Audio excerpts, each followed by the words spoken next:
దేహంతో పాపం చేయడం వేరు, అంతరంగంలో పాపం చేయడం వేరు. ఈ రెండింటికి శిక్ష ఉంటుంది తెలుసా మీకు?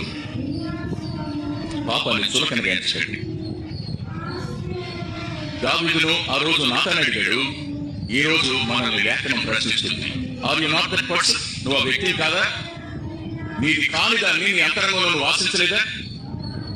ఆశించి నువ్వు లేఖనాన్ని తృణీకరించలేదా? నా మాటను నువ్వు తృణీకరించావు. ఇలా అంటారు.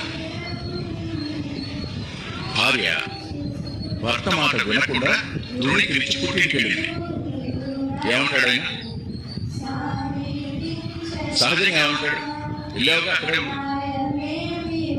ఆ మాట వినకుండా వెళ్ళావు అక్కడే ఉండు, మీ అమ్మాయిని తీసుకురావుతుంది అంటారు కదా.